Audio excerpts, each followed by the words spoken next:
Ibu saudara, puji nama Tuhan, malam hari ini kita ada di tempat ini untuk bersama-sama datang dalam ibadah penghiburan. Karena kemarin Ibu Sriatun telah berpulang ke rumah Bapak, sudah dipanggil Tuhan. Malam hari ini kita bersyukur karena kita boleh ada di tempat ini. Sama-sama kita akan bersatu hati.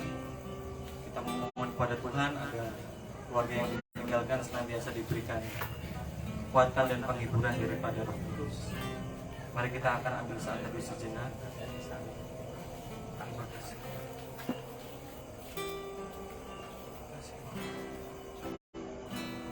Bersyukur Tuhan kalau malam hari ini kami boleh ada di tempat ini bersama-sama bersatu hati dalam ibadah penghiburan Tuhan. Kami percaya malam hari ini ada kekuatan yang Tuhan berikan buat keluarga di tempat ini. Ada penghiburan dari Roh Kudus yang Tuhan berikan di tempat ini, sehingga keluarga yang ditinggalkan hari demi hari boleh mendapat kekuatan yang baru dan kekuatan yang baru daripada Tuhan. Terima kasih Bapak. Mari kita akan sebuah pujian yang mengatakan, Engkaulah kekuatan.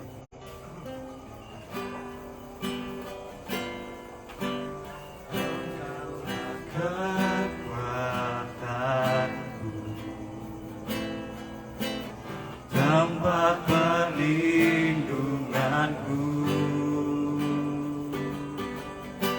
saat badai menerpa, aku tak akan goyah, aku tak akan goyah, sebab Kau sertaku. Katakan sejauh langit, sejauh langit dari bumi, begitu besarnya kasih-Mu, penuhi hati kami yang rindu menyembah-Mu. Yesus, sejauh langit dari bumi, begitu besarnya kasih-Mu. Kaulah Tuhan, kekuatanku, sukacitaku. Mari saya undang Bapak Ibu Saudara untuk bangkit berdiri. Kita katakan, Engkaulah kekuatan. Engkaulah kekuatanku, tempat perlindunganku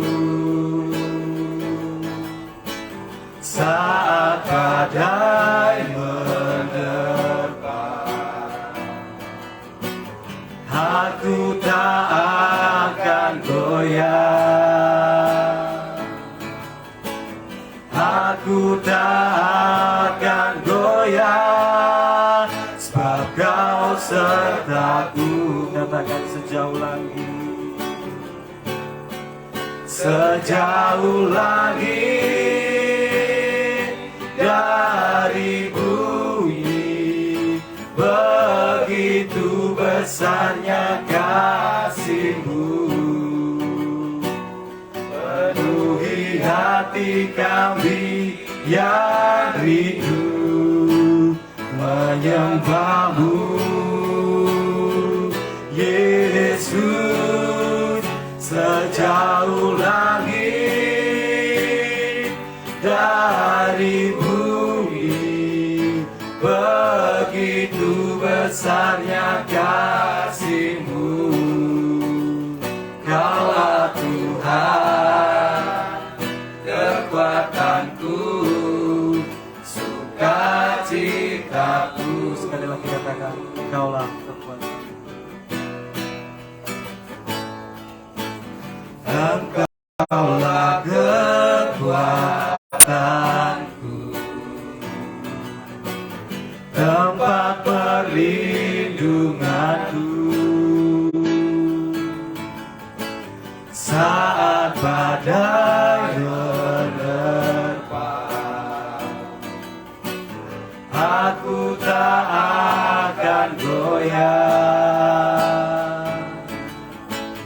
Aku tak akan goyah, sebab Kau sertaku.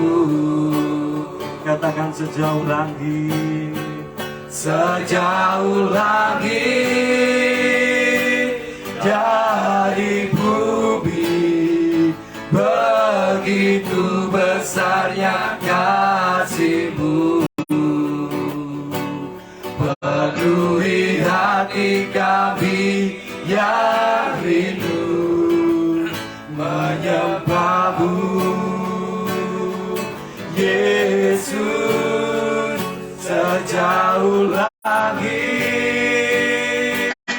dari bumi, begitu besarnya kasih-Mu.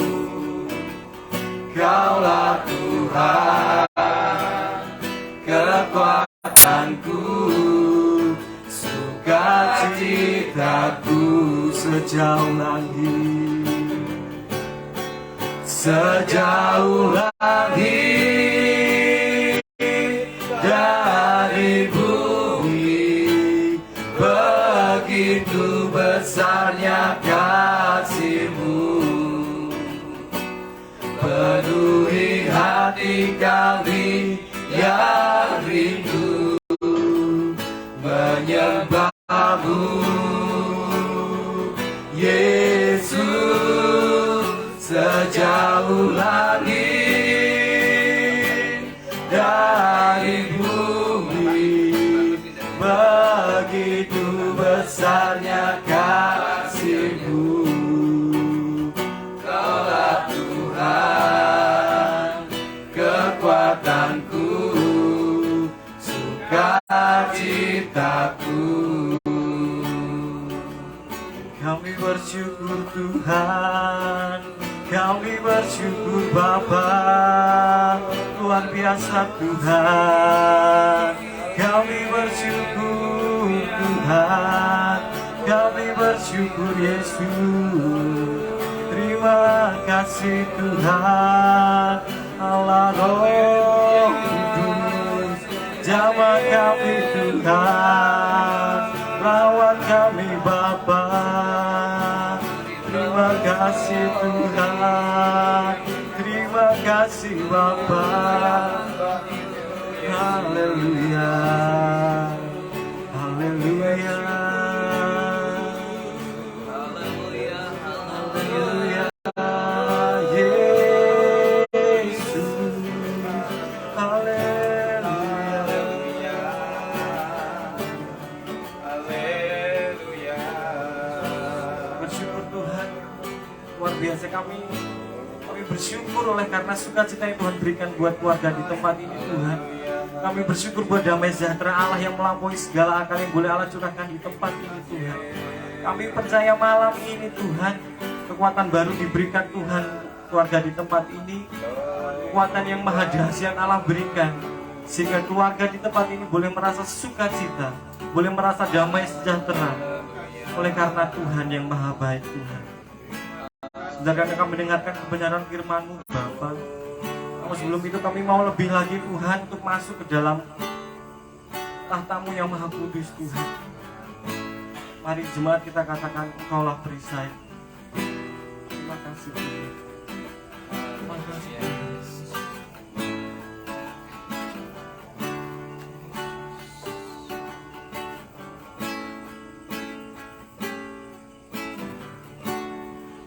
Engkaulah perisaiku saat badai hidup menerpaku. Firman-Mu di dalamku, tenangkan jiwaku, tenangkan jiwaku. Katakan, Engkaulah perisaiku. Engkaulah perisaiku, yes Lord. Saat badai hidup menerpaku, Firman-Mu di dalamku, tenangkan jiwaku, bukan berdiri di tengah badai, dalam kekuatan yang kau berikan. Sampai kapanpun ku kan bertahan, karena Yesus selalu menopang hidupku. Mari jemaat kita katakan, Engkaulah perisaiku. Engkaulah perisaiku saat badai hidup menerpaku. Firman-Mu di dalamku, yes Lord. Tenangkan jiwaku, bukan berdiri di tengah badai, dalam kekuatan yang kau berikan. Sampai kapanpun ku kan bertahan, karena Yesus selalu menopang. Bukan berdiri di tengah badai, dalam kekuatan yang kau berikan. Sampai kapanpun ku kan bertahan, karena Yesus selalu menopang hidupku. Mari jemaat saja katakan, bukan berdiri di tengah badai, setiap kekuatan yang kau berikan. Sampai kapanpun ku kan bertahan, karena Yesus selalu menopang. Sekali lagi jemaat saja katakan, ku kan berdiri. Ku kan berdiri di tengah badai, dalam kekuatan yang kau berikan. Sampai kapanpun ku kan bertahan, karena Yesus selalu menopang hidupku. Luar biasa Tuhan, kami merasakan jamahan itu nyata Tuhan. Jamahan Allah nyata benar terjadi buat kami Tuhan. Kami percaya malam hari ini kami pulang tidak membawa tangan kosong. Kami pulang dari tempat ini tidak membawa hal yang sia-sia, tapi kami pulang dari tempat ini membawa sukacita baru, membawa damai baru, membawa kekuatan baru yang Tuhan berikan malam hari ini Tuhan. Sebentar kami akan mendengarkan kebenaran firman-Mu Tuhan. Firman yang luar biasa dahsyat Tuhan akan bercerita malam hari ini melalui hamba-Mu Tuhan. Kami percaya firman-Mu malam hari ini memberikan kekuatan yang luar biasa buat kami, sehingga kami boleh mendapat sesuatu yang baru melalui hamba-Mu Tuhan. Berkati hamba-Mu Tuhan, sehingga semua firman yang disampaikannya semuanya berasal dari hatinya Yesus saja Tuhan. Kami berdoa, jikalau ada si jahat yang hendak mencuri kebenaran firman-Mu dari kami Tuhan, kami tolak hanya di dalam nama Yesus. Di tempat ini malam hari ini hanya otoritas Allah saja, hanya roh Allah saja yang boleh ada di tempat ini memerintah di hati kami. Terima kasih Tuhan, kami bersyukur, hanya di dalam nama Yesus kami berdoa dan mengucap syukur. Amin. Silakan duduk. Baik, shalom saudara yang dengan Tuhan. Shalom. Kita bersyukur hari ini di tengah-tengah duka cita, tapi kita percaya bahwa Roh Kudus memberikan kekuatan penghiburan kepada kita dan khususnya keluarga dari almarhumah Ibu Sri Atun. Dan hari ini kita akan bersama-sama belajar firman Tuhan, karena firman itu diberikan buat yang masih hidup, bukan buat yang sudah berpulang. Karena yang berpulang tentu sesuai dengan imannya, dia sudah bersama-sama dengan Tuhan di dalam kerajaan Allah. Nah, hari ini kita akan belajar apa yang kita butuhkan di dalam hidup ini. Saudara, kita sering mendengar tentang berkat. Apa sih itu berkat? Kadang-kadang kita berkat hanya berbicara tentang satu hal yang sifatnya materi saja. Dan di sepanjang bulan ini kita akan belajar tentang berkat ini. Dari kemarin kita belajar tentang dipilih dan diubahkan, dan mulai besok hari Minggu kita akan belajar tentang dipilih untuk diberkati, dipilih untuk memberkati. Kita akan melihat dari contoh-contoh tokoh-tokoh Alkitab bagaimana Tuhan memakai mereka untuk kemudian menjadi berkat, menjadi terang. Nah, saudara dikasih di dalam Tuhan Yesus Kristus. Nah, kata berkat kalau kita belajar dari Kamus Besar Bahasa Indonesia, ada beberapa definisi. Yang pertama adalah sebuah karya Tuhan, karunia Allah yang diberikan kepada kita, yang tentunya bukan bersifat materi, tetapi sesuatu yang mampu mengubah kehidupan kita, memberikan satu kebaikan kepada kita yang tanpa kita mampu mengusahakannya, tetapi ternyata kita bisa diubahkan. Nah, yang mengubahkan itu siapa? Karunia Tuhan, otoritas Tuhan dalam hidup kita. Itu yang disebut dengan berkat, yang mampu mengubah seseorang, yang mampu kemudian membawa orang ke dalam sebuah kebaikan. Lalu yang kedua, berkat itu kalau kita belajar dulu ketika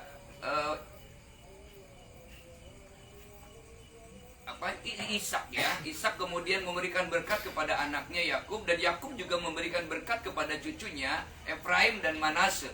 Jadi apa yang dimaksud dengan berkat yang kedua adalah doa, restu, dan pengaruh baik dari orang-orang yang dihormati, dari orang-orang yang punya otoritas. Anak-anak diberkati orang tua, makanya seringkali minta tolong berkati saya dong. Saya kalau ketemu orang yang lebih tua, kalau yang udah rohani banget, walaupun dia bukan pendeta, tapi kadang saya suka berlutut, tolong tumpangkan tangan dan berkati saya. Apakah saya disangoni uang? Kan enggak juga. Tapi artinya apa? Doa restu. Ya, lalu apa yang mau didoakan? Doakan saya supaya saya selalu hidup benar. Mengapa? Karena manusia itu gampang terpeleset. Nah, doa restu itu merupakan berkat.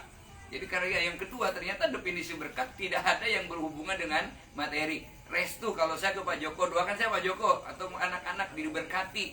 Nah, cuma sekarang kan kadang-kadang kalau anak-anak mau pergi, kadang tidak berbicara tentang berkat. Hati-hati di jalan. Nggak, apakah salah?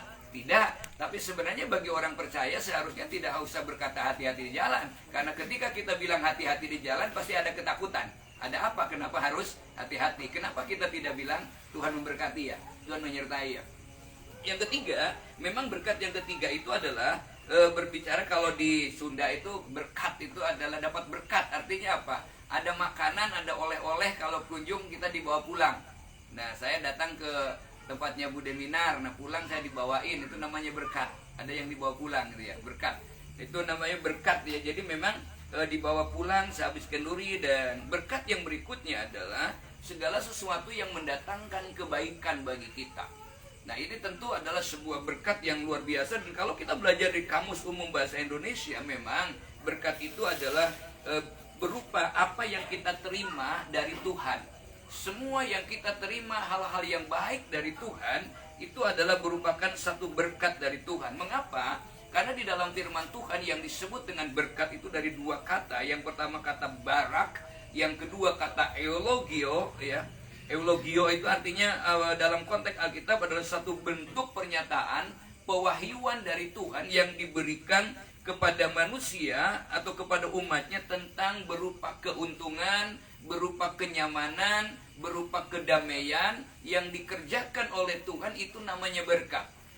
Jadi yang dimaksud dengan berkat di sini adalah selalu sesuatu yang dilanjutkan dengan tindakan nyata di dalam kehidupan. Nah, di dalam konteks kehidupan sehari-hari dari anak-anak Tuhan, kita membutuhkan ini.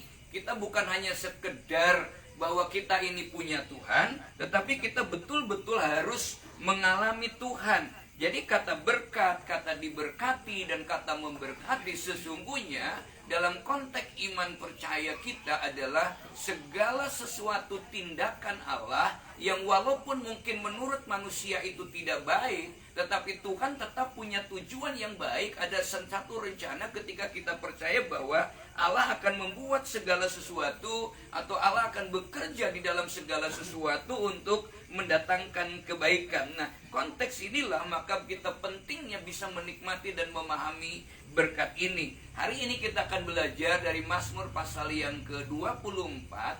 Kalau kita tentang berkat tadi tidak hanya berbicara tentang materi, tetapi tentang otoritas Tuhan yang bekerja di dalam kehidupan kita, maka kita harus tahu caranya bagaimana kita bisa memahami berkat ini. Yang pertama, kalau kita belajar dari Mazmur pasal 24 ayat 1 dan ayat yang kedua, firman Tuhan berkata demikian, Mazmur Daud, Tuhanlah yang empunya bumi serta segala isinya, dan dunia serta yang diam di dalamnya, sebab dialah yang mendasarkan di atas lautan dan menegakkannya di atas sungai-sungai. Jadi yang pertama, saudara, bagaimana kita bisa menikmati berkat-berkat ilahi yang itu merupakan otoritas yang dia diberikan. Di tengah-tengah dunia yang firman Tuhan mengatakan bahwa menjelang kedatangan Tuhan bukan semakin baik, bukan semakin nyaman dunia, tetapi Alkitab bilang menjelang kedatangan Tuhan akan datang masa-masa yang sukar, akan datang masa-masa yang penuh dengan pergumulan, akan datang masa-masa yang penuh dengan kesulitan. Tetapi dalam konteks apapun juga, ketika kita ada di dalam Tuhan, kita memahami berkat ini, maka kita akan menjadi pembeda. Kenapa? Karena kita punya Tuhan yang besar, yang sanggup bekerja di dalam hidup kita.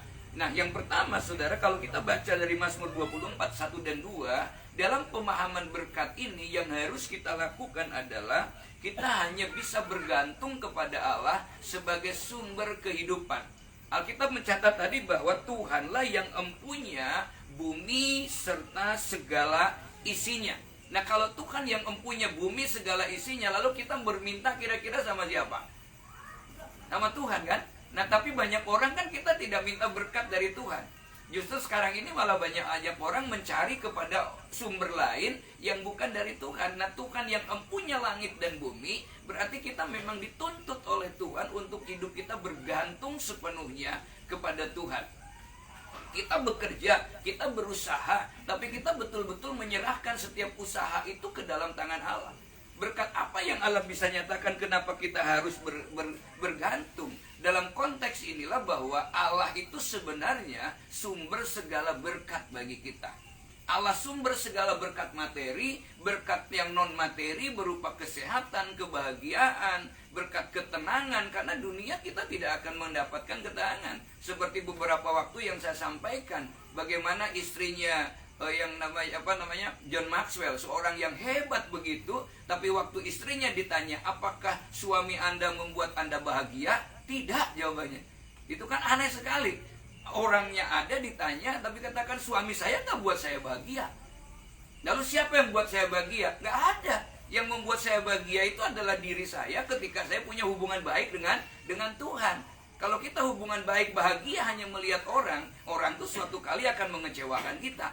Kalau kita berbahagianya hanya berupa materi saja, maka suatu kali materi juga akan mengecewakan kita. Karena materi akan habis. Nah, saudara, itulah makanya Allah sumber berkat.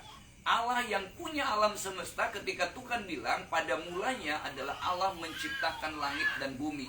Dia yang empunya langit dan bumi. Yang kedua, kita belajar Allah sumber berkat dalam apa? Di dalam pelayanan, di dalam pekerjaan. Ketika Tuhan sudah memanggil Musa, maka Allah menetapkan Yosua untuk menjadi penerus Musa memimpin umat Tuhan. Nah, saudara, perhatikan, begitu banyak kita membangun kapasitas tanpa melibatkan Tuhan, sehingga kadang-kadang kita menjadi kecewa. Kenapa kita gagal? Kita selalu berobsesi yang besar, tapi kita tidak mau memulai dari yang kecil. Padahal Tuhan bilang, setiap terhadap perkara yang kecil, Tuhan akan memberikan tanggung jawab yang lebih besar. Nah, banyak orang kan bermimpi untuk kemudian bermimpi lebih hebat, bermimpi lebih hebat. Akibatnya apa? Tidak pernah bergerak, lebih banyak tidur. Kenapa? Sebab dalam tidur enak, mimpi terus gitu ya. Tidak mau bertindak, padahal kita harus memulai dari bawah. Kita panen padi itu 3 bulan 10 hari. Kalau hari pertama tidak menanam, ya nggak akan jadi. Nah, anak-anak kita kemarin belajar nanam padi. Padahal nanam padi itu jalannya harus apa? Mundur ya. Satu pekerjaan yang terus jalannya mundur tuh kan nanam padi gitu, salah satunya. Mereka anak-anak jalannya maju, ya padinya rusak semua ya. Pekerjaan yang tidak bisa maju apa? Mancing. Ya kalau mancing itu kalau udah duduk kan nggak bisa maju lagi. So kalau maju, jekur gitu ya. Tapi makanya kita belajar dari selangkah. Kita pengen belajar 1 kilo berjalan, ya belajar dari mulai langkah pertama. Ya cuma orang kan kadang nggak memulai. Nah yang berikutnya adalah keluarga. Sama. Ketika Salomo diberkati mengajarkan tentang berkat dalam keluarga, kata Tuhan, sia-sialah orang yang membangun rumah kalau kita tidak melibatkan Tuhan. Jadi lelah kita tidak akan pernah berbuat apa-apa. Maka dalam konteks apapun juga Tuhan harus menjadi sumber di dalam hidup kita. Dan yang terakhir kita belajar tentang berkat ini, Allah sumber berkat khususnya bagi keluarga almarhumah Ibu Sriatun, bahwa Allah adalah sumber penghiburan. Kolose 3 ayat 3 ayat 1 dan Kolose 1 ayat 3 dan 4 berkata demikian. Bukan Kolose, 2 Korintus 1 ayat 3 dan 4. Terpujilah Allah Bapa Tuhan kita Yesus Kristus, Bapa yang penuh belas kasihan dan Allah sumber segala penghiburan, yang menghibur kami dalam segala penderitaan kami, sehingga kami sanggup menghibur mereka yang berada dalam bermacam-macam penderitaan dan penghiburan yang kami terima sendiri dari Allah. Kadang Tuhan izinkan sesuatu menimpa kita supaya kita bisa memberitahu kepada orang lain bagaimana Tuhan menolong kita. Itulah sumber segala penghiburan. Hari ini kita kemarin keluarga ditinggal Ibu Sriatun, tentu berduka, tentu secara manusia bersedih, tapi toh ternyata menikmati penghiburan berikutnya. Ada rancangan Allah, maka suatu kali keluarga ini akan bisa menghibur orang lain. Betapa Tuhan memberikan kekuatan dan penghiburan. Yang kedua, kalau kita belajar dari Mazmur 24, kalau tadi menyebutkan bahwa harus bergantung kepada Allah, yang kedua adalah kita harus mengalami keselamatan. Mazmur 24 ayat yang kelima berkata, dialah yang akan menerima berkat dari Tuhan dan keadilan dari Allah yang menyelamatkan kita. Saudara yang dikasih di dalam Tuhan, kalau kita punya keselamatan dari Tuhan, maka kita harus betul-betul mengalaminya. Ketika Yesus bilang tetelestai, artinya sudah selesai apapun juga. Sebagai tugasnya di dunia ini, dia menjadi manusia, dan dia mengerti betul perasaan manusia, tahu betul kondisi manusia, tahu betul apa yang dibutuhkan manusia. Maka saudara perhatikan, dasar kekristenan yang harus kita miliki bukan hanya sekedar lahir dari keluarga Kristen, lahir dari orang tua yang sudah Kristen, atau mungkin karena tertarik kepada kekristenan. Tetapi saudara, yang paling penting adalah dasar kekristenan adalah kita harus membuktikan kebenaran, dan kita mengalami Tuhan sebagai jalan keselamatan yang Tuhan berikan bagi kita. Firman Tuhan itu digenapi di dalam kehidupan kita. Nah, pembuktian ini memang tidak bisa dengan nalar. Kalau dengan nalar kan namanya bukan iman, tetapi aman. Satu pembuktian yang Allah nyatakan sebagai berkat itu adalah kasih karunia, yang ketika kita menghadapi sesuatu persoalan, Allah memberikan jalan. Ketika hari ini kemarin menikmati mungkin secara manusia berduka, tetapi Allah memberikan kekuatan baru. Ketika kita menghadapi satu persoalan di dalam hidup, Allah berikan jalan keluar. Nah, itulah pengalaman hidup dengan Tuhan. Itu yang membuat kita bisa kuat di dalam Tuhan. Nah, pengalaman keselamatan inilah yang seharusnya menjadi proses dari perubahan karakter kehidupan kita. Sebab Yesus bilang, ketika dia bilang kamu adalah ciptaan baru, yang lama sudah berlalu, bahwa kekristenan di hadapan manusia mungkin hanya bisa ditunjukkan dengan KTP. KTP-nya apa agamanya? Kristen. Tapi kekristenan di hadapan Tuhan bukan hanya ditunjukkan dengan KTP, tapi harus ditunjukkan dengan perubahan hidup. Nyata kehidupannya bahwa kita memancarkan. Bagaimana memancarkannya? Kan Yesus bilang begini, akulah terang dunia. Barang siapa tinggal di dalam aku, maka dia memiliki terang hidup. Artinya apa? Kita memancarkan terang Tuhan di dalam kehidupan kita. Tanpa harus disuruh pun kita sudah berubah. Kenapa? Karena kita tahu betul itu tidak baik. Siapa yang mengubah di dalam hidup kita? Roh Kudus yang tinggal di dalam hidup kita, yang memimpin kita. Sebab tugas Roh Kudus diberikan untuk kita adalah supaya kita selalu berjalan di dalam kebenaran, yang tujuannya adalah selalu mempermuliakan Tuhan. Itulah makanya yang ketiga, kalau kita belajar dari firman Tuhan Mazmur 24 ini, bagaimana supaya kita mendapatkan pengalaman keselamatan ini, keselamatan pimpinan Roh Kudus ini. Saudara, di dalam ayat yang ketiga dan 4, Firman Tuhan berkata, hujan ya, pindah sini aja. Siapakah yang boleh naik ke atas gunung Tuhan? Siapakah yang boleh berdiri di tempatnya yang kudus? Orang yang bersih tangannya dan murni hatinya, yang tidak menyerahkan dirinya kepada penipuan dan yang tidak bersumpah palsu. Bersih tangannya, murni hatinya. Nah, saudara perhatikan, ada banyak orang mungkin bersih tangannya, tapi hatinya tidak murni. Ya. Orang yang murni hatinya itu tidak akan pernah digoyahkan oleh keadaan yang ada di sekelilingnya. Orang yang mengecewakan, kita tidak akan pernah kecewa, karena kita tetap mampu mengasihi orang. Kenapa? Murni hatinya. Ya, ada orang-orang yang katakan ketika, loh kok bisa, dengan apa kok bisa baik ya? Karena saya tidak ada persoalan dengan orang-orang itu. Orang mau nggak suka dengan saya, ya sudah, itu urusan dia. Tapi kalau kita terbawa dengan orang lain, akhirnya kan kita menjadi jengkel sama orang. Kita menjadi jengkel sama orang lain, membuat kita yang tidak nyaman itu siapa? Kita. Kalau kita kecewa dengan orang yang mengecewakan kita, itu iblis bersorak, kita senang. Mengapa? Karena itu yang mau iblis. Padahal kalau kita tahu bahwa orang yang mengecewakan kita belum tentu dia merasa mengecewakan. Orang yang bikin susah kita belum tentu dia merasa bikin susah kita. Kadang-kadang orang yang mau berdiri atau mau tertawa di atas kesusahan orang lain. Nah, istilah saya ini, kalau ada orang yang mendorong, teliti dulu dong. Kenapa? Dia mendorong atau mendorongkan? Ya.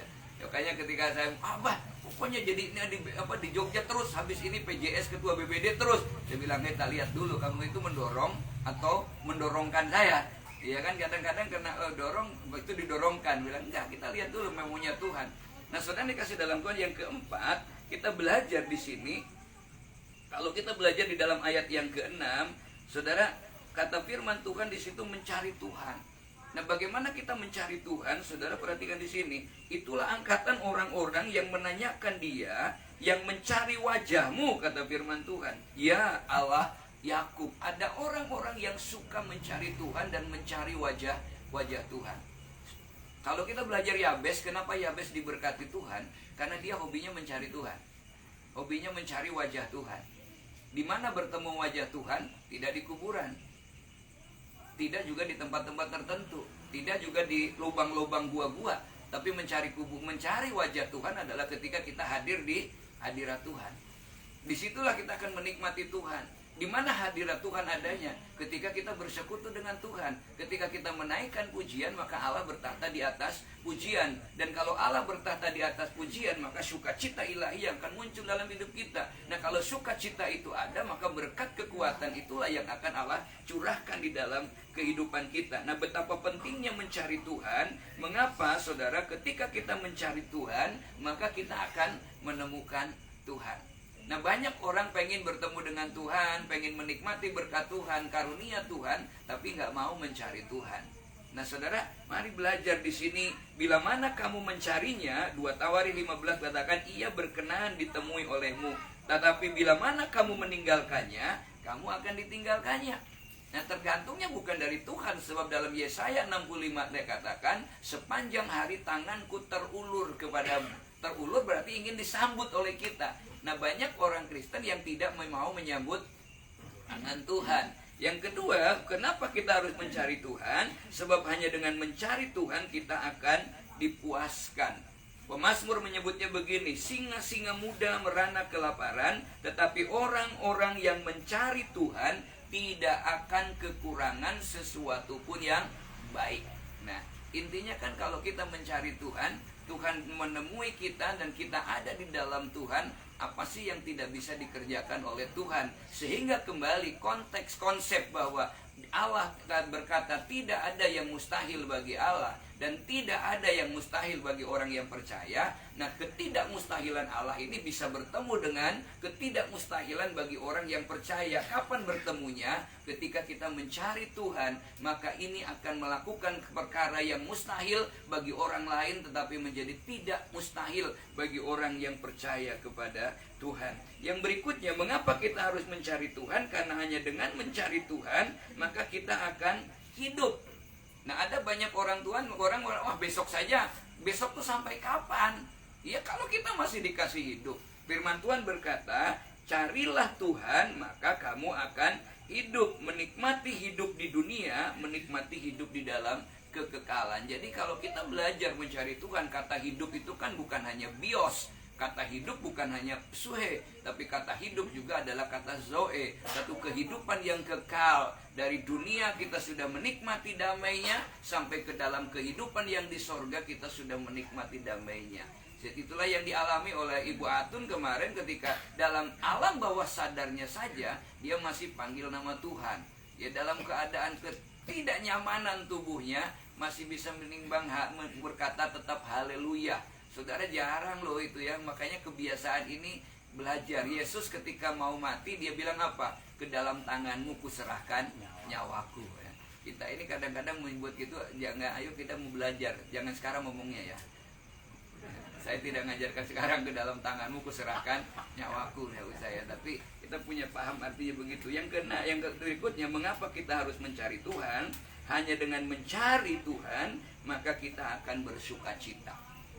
Tanpa Tuhan kita tidak akan menikmati sukacita. Kenapa? Karena persoalan itu ada. Semua orang pasti mengalami masalah. Semua orang pasti mengalami persoalan. Ada orang merasa masalahnya lebih berat, paling besar, padahal kalau ketemu dengan orang lain ternyata banyak orang lain yang masalahnya lebih besar. Orang Jawa nyebutnya sinawang ya. Tapi kenapa kita selalu judek mumet? Kenapa? Karena kita selalu berdiam diri, mikir diri kita. Begitu lihat orang lain, ya saya kenapa kadang sakit tidak mengeluh tentang kesakitannya?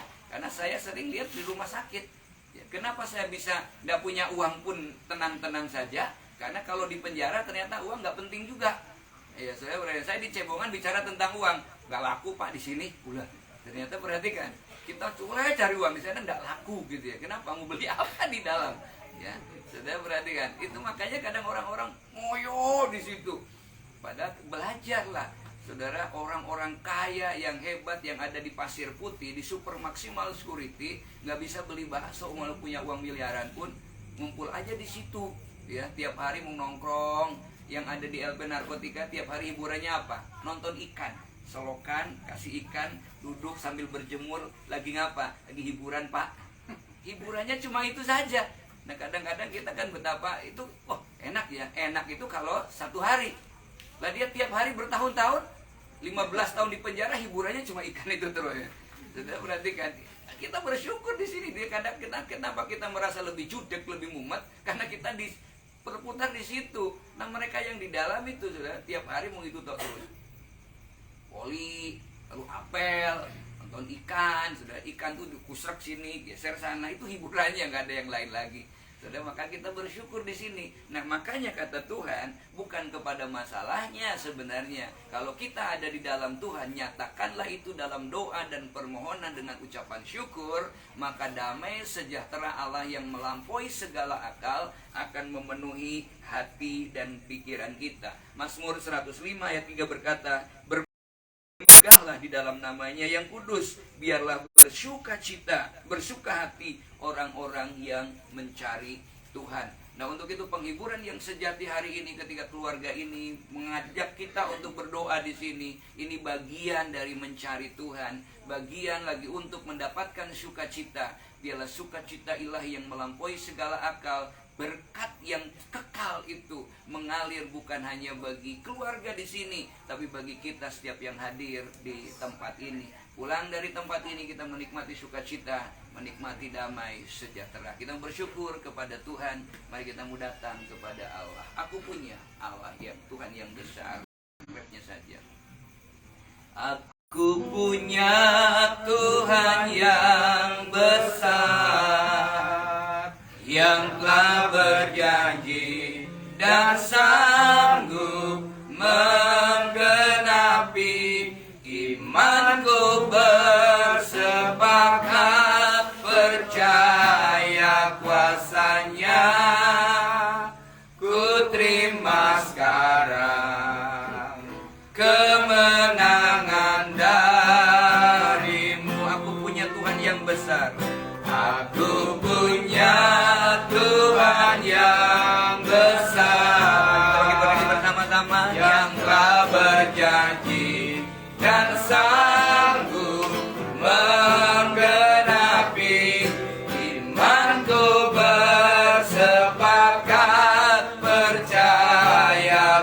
kuasanya, ku terima sekarang kemenangan dari. Sekali lagi katakan, aku punya Tuhan yang besar, punya